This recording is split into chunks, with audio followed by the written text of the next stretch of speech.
Assalamualaikum warahmatullahi wabarakatuh. Baiklah, pada hari ini saya, Afifah binti Ahmad, akan menyampaikan mengenai kaya kesantunan berbahasa iaitu pantun.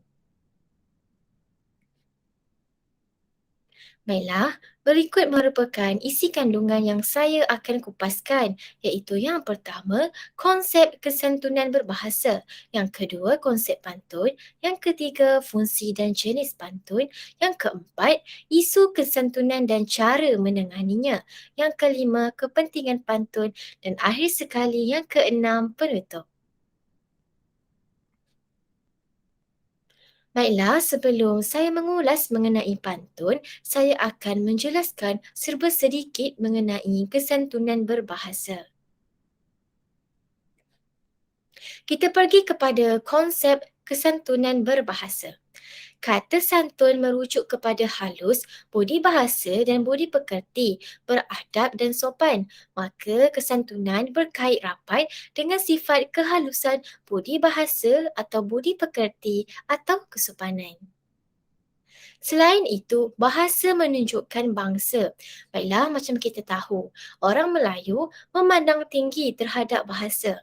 Bahasa ini mewujudkan hubungan kemanusiaan yang harmoni dalam masyarakat. Malah, bahasa seseorang juga menggambarkan personalitinya. Jadi, jelaslah di sini bahawa bahasa itu menunjukkan bangsa. Seterusnya, kesantunan berbahasa juga merupakan cara dan bentuk bahasa yang digunakan oleh seseorang dengan penuh sopan maupun timbang rasa yang kita berikan kepada orang yang mendengar pertuturan kita. Ciri-ciri kesantunan berbahasa mestilah diterapkan agar masyarakat lebih berasa selesa sewaktu berkomunikasi dengan kita. Misalnya, menghormati perasaan penerima, bercakap bersesuaian dengan tempat dan situasi, tiada sindiran, elakkan ungkapan pura-pura dan nada marah, sentiasa senyum dan sebagainya. Gaya kesantunan berbahasa juga penting bagi mengindahkan lagi bahasa. Antara gaya kesantunan berbahasa tersebut ialah pantun. Persoalannya, apa itu pantun? Baiklah, mari kita lihat. Pantun merupakan salah satu jenis puisi lama yang sangat luas dikenal dalam bahasa-bahasa Nusantara. Pantun dilahirkan untuk mewujudkan sesuatu maksud tertentu. Ianya bertujuan memperindahkan lagi sesuatu ucapan. Dalam konteks ini, pantun sangat sesuai dengan jiwa orang Melayu kerana dapat menunjukkan kepribadian orang Melayu yang mempunyai kesenian serta kebudayaannya yang tersendiri. Orang Melayu telah mencipta pantun dalam bentuk berangkap. Selain itu, pantun juga bertujuan untuk membicarakan tentang budi bahasa, kasih sayang masyarakat, adat istiadat, perkahwinan dan sebagainya. Kita pergi kepada takrif pantun. Menurut Kamus Dewan pada tahun 1986, definisi pantun ialah sejenis puisi lama yang terdiri daripada 4 baris dalam tiap-tiap rangkap yang mempunyai pembayang dan maksud. Manakala, menurut Harun Matpiah pada tahun 1980, definisi pantun berdasarkan aspek dalaman dan aspek luaran atau struktur visualnya. Seterusnya, fungsi dan jenis pantun. Mari kita kenali. Pantun Melayu terdiri daripada beberapa jenis pantun seperti pantun adat, pantun agama, pantun nasihat, pantun percintaan, pantun budi, pantun teka-teki dan sebagainya. Setiap pantun yang dicipta mempunyai fungsi atau kegunaannya yang tersendiri. Dalam masyarakat Melayu, pantun merupakan satu corak komunikasi berseni yang digunakan di tempat tertentu, dalam upacara tertentu atau untuk menyampaikan sesuatu termasuk kiasan atau sindiran. Penggunaan pantun bagi menyampaikan sindiran bertujuan agar yang kena sindir atau yang kena nasihat itu tidak marah, tetapi sebaliknya mempunyai azam untuk membaiki perbuatan dan perangai yang tidak disukai masyarakat. Diingatkan di sini, seseorang yang akan menyampai atau melafazkan pantun haruslah memerhatikan isi pantun. Keadaan pantun yang lafaz menjadi pertimbangan dalam menyampaikan isi pantun. Jika hal ini tidak diberi perhatian oleh orang yang melafazkan pantun, dikhawatiri akan menimbulkan salah faham kepada pendengar, terutamanya pantun yang berkaitan dengan sindiran dan nasihat. Begitu juga jika melafazkan pantun berkaitan dengan budi dan jenaka. Cara melafazkan pantun harus dijaga agar maksud atau tujuan sesuatu pantun itu dilafazkan sampai kepada pendengar. Sesungguhnya pantun Melayu yang dicipta oleh masyarakat Melayu mempunyai beberapa fungsi. Mari kita lihat. Antara fungsi pantun dalam masyarakat adalah untuk mendidik. Masyarakat Melayu terutamanya golongan tua, kaya dengan pelbagai nasihat. Sebagai golongan yang makan garam terlebih dahulu, pastinya mereka mempunyai pelbagai pengalaman hidup dan amat peka terhadap perubahan sesuatu perkara. Justeru, jika mereka mendapati ada sesuatu perkara yang tidak kena atau bertujuan untuk memberikan peringatan kepada golongan muda atau kanak-kanak, mereka akan menggunakan pantun sebagai alat untuk menyampaikan nasihat dan didikan. Contoh pantun nasihat tersebut: air meluruh di tepian mandi, kembang berseri, bunga senduduk. Elok diturut resmi padi, semakin berisi, semakin tunduk. Baiklah, pantun nasihat ini menjelaskan mengenai seseorang yang semakin berilmu atau tinggi pangkatnya, semakin dia merendahkan diri. Dalam kata lain, maksud ringkas di sini ialah seseorang itu tidak bersifat sombong walaupun ilmunya tinggi. Selain pantun nasihat, pantun agama juga dicipta oleh masyarakat untuk tujuan mendidik. Pantun agama yang dicipta selalunya memberikan peringatan dan pedoman kepada semua lapisan masyarakat agar tidak tersasar ke jalan yang salah. Contoh pantun agama ini: sungguh indah pintu dipahat, burung puyuh di atas dahan. Kalau hidup hendak selamat, taat selalu perintah Tuhan. Baiklah, pantun agama ini memberi maksud tersirat yang mana kita hendaklah sentiasa mentaati perintah Allah agar kehidupan kita selamat di dunia dan di akhirat.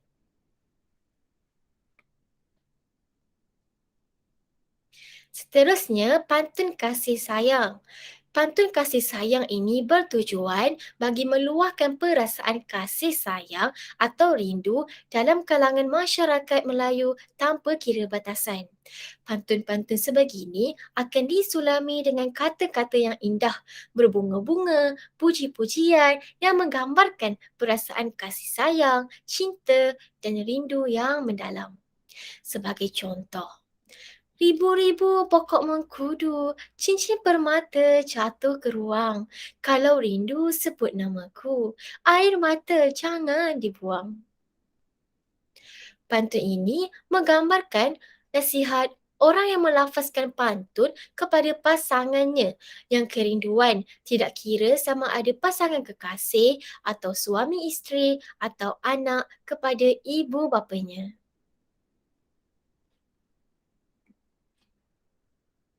Seterusnya, pantun budi. Fungsi pantun budi juga adalah untuk menyampaikan rasa penghargaan dan terima kasih kepada seseorang. Masyarakat Melayu juga terkenal sebagai masyarakat yang tahu mengenang budi dan jasa. Oleh itu, banyak dapat kita lihat pantun Melayu yang dicipta untuk menyampaikan rasa penghargaan dan terima kasih kepada orang-orang yang telah berjasa atau berbudi. Antara pantun yang popular sehingga sekarang ini adalah pisang emas di bawah belayar, masak sebiji di atas peti, hutang emas boleh dibayar, hutang budi dibawa mati. Pulau Pandan jauh ke tengah, gunung daik, bercabang tiga, hancur badan di kandung tanah, budi yang baik dikenang juga.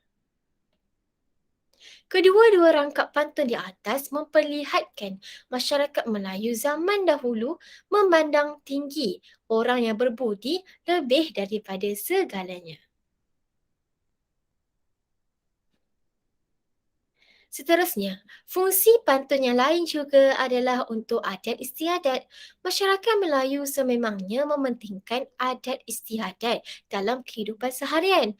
Oleh itu, pantun juga memainkan peranan yang penting dalam upacara yang melibatkan adat istiadat. Sepertinya dalam majlis merisik, bertunang sehinggalah majlis perkahwinan, pantun akan dilafazkan sebagai mukadimah atau pembuka kata sebagai tanda meminta kebenaran atau untuk menyampaikan maksud di hati. Pantun-pantun sebegini dikenali sebagai pantun adat. Sebagai contoh, Tok Sami keteluk lipat, kain si kodi di bawah sama. Datang kami membawa hajat, kalau sudi minta terima. Baiklah, dapatlah kita lihat dalam pantun Melayu lama ini yang mana ia kerap kali dilafazkan dalam majlis merisik sehingga sekarang ini.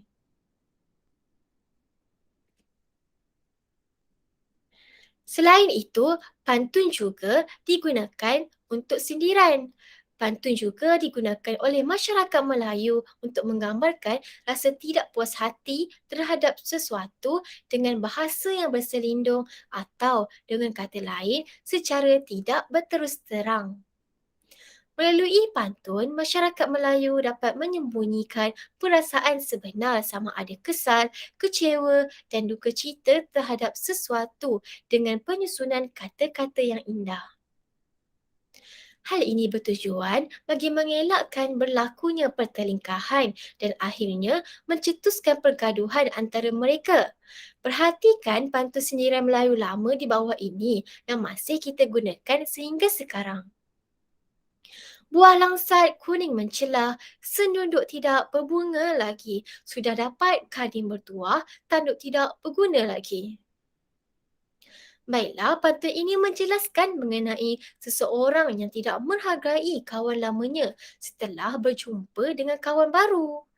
Di sini kita boleh ambilnya sebagai pengajaran yang mana kita mestilah menghargai sesuatu, tidak kira kecil maupun besar nilainya agar pemberi atau seseorang itu tidak berasa kecil hati. Seterusnya, pantun juga digunakan untuk menguji minda dan mencabar ketangkasan fikiran. Pantun-pantun sebegini amat digemari ramai terutamanya golongan kanak-kanak. Pantun yang menguji minda ini dinamakan pantun teka-teki. Pantun teka-teki ini boleh merangkumi 2 kerat, 4 kerat, 6 kerat dan seterusnya. Setiap rangkap ataupun 2 rangkap yang terakhir bagi pantun 4 kerat terselitnya soalan ataupun clue bagi sesuatu teka-teki. Antara contoh pantun teka-teki ialah Minah ketawa tercerit-cerit melihat koyak pada seluar. Orang putih duduk sederet. Pagar di dalam, tebing di luar. Melalui pantun teka-teki ini, kita dapat lihat bahawa clue bagi jawapan bagi soalan teka-teki ini terletak di rangkap 2 yang terakhir. Jawapan bagi pantun teka-teki ini ialah gigi.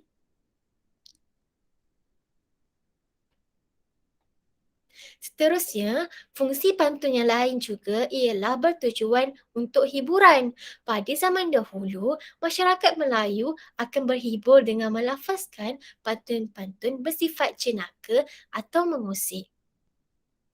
Contohnya seperti pantun Melayu lama ini.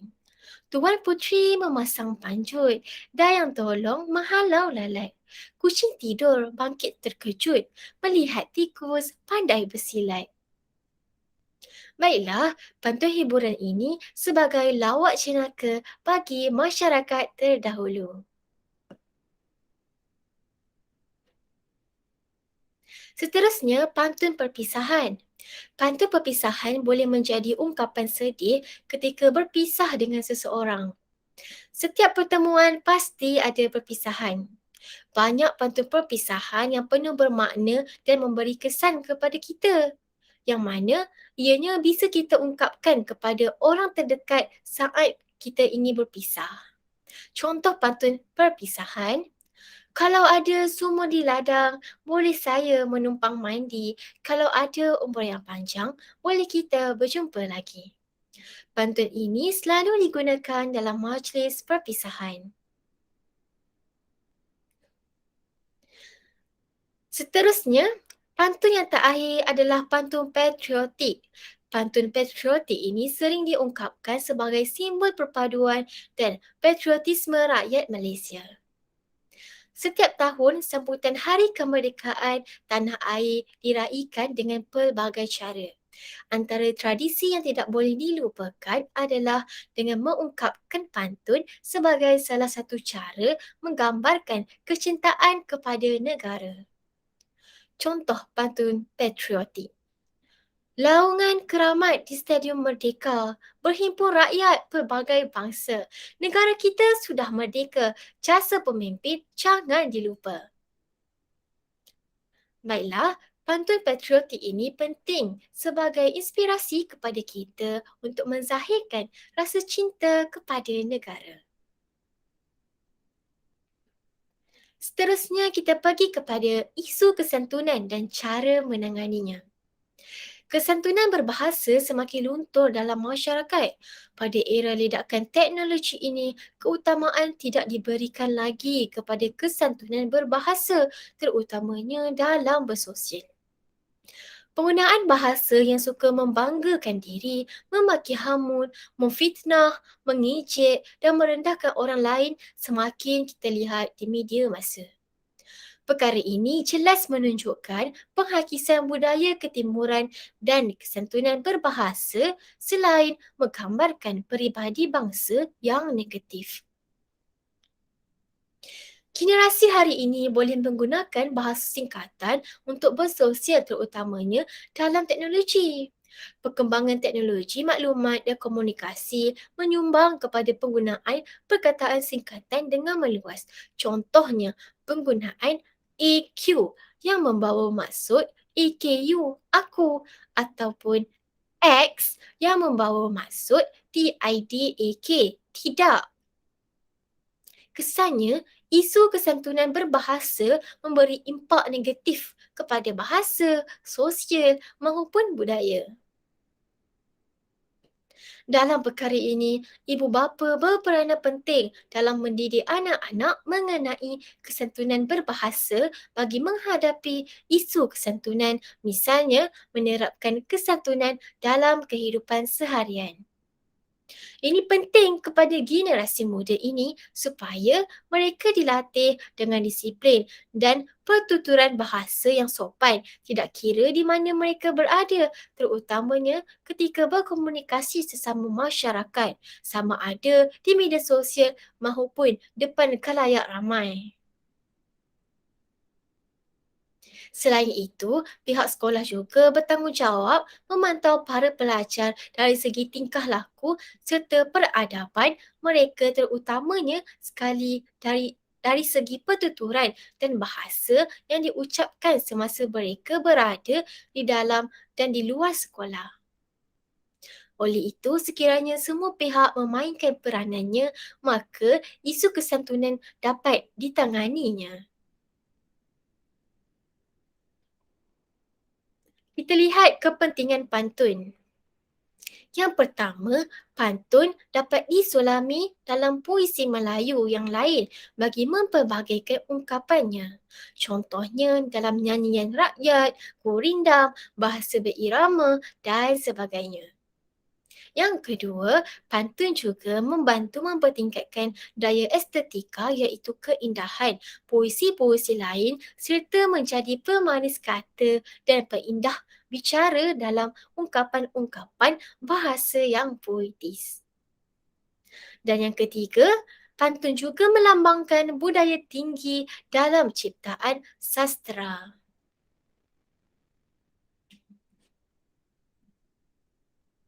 Baiklah, kesimpulannya, pantun ialah puisi berangkap yang digunakan oleh orang Melayu untuk menyatakan sesuatu perkara yang berupa kata-kata kiasan atau sindiran. Pantun wujud daripada ketajaman, renungan dan pemikiran nenek moyang kita yang membandingkan realiti kehidupan dengan segala gerak laku manusia dan alam sekeliling. Oleh itu, pantun sangat berkait rapat dengan orang Melayu, terutamanya menitik beratkan dalam aspek kesantunan berbahasa. Orang Melayu banyak menggunakan pantun bagi menggambarkan sesuatu perkara secara halus dan tidak menyakiti hati sesiapa. Hal ini bagi mengelakkan timbulnya salah faham antara pembaca dengan maksud pantun tersebut. Penggunaan pantun juga dapat mengekalkan identiti orang Melayu yang lembut dan indah syarat dengan pengajaran di sebalik kata-kata kiasan dan sindiran yang lembut dan tidak terlalu berterus terang. Akhir kata saya akhiri pembentangan saya dengan serangkap pantun. Tegak rumah kerana sendi, runtuh sendi, rumah binasa. Sendi bangsa ialah budi, runtuh budi, runtuhlah bangsa. Baiklah, sampai di sini sahaja daripada saya. Sekian, terima kasih.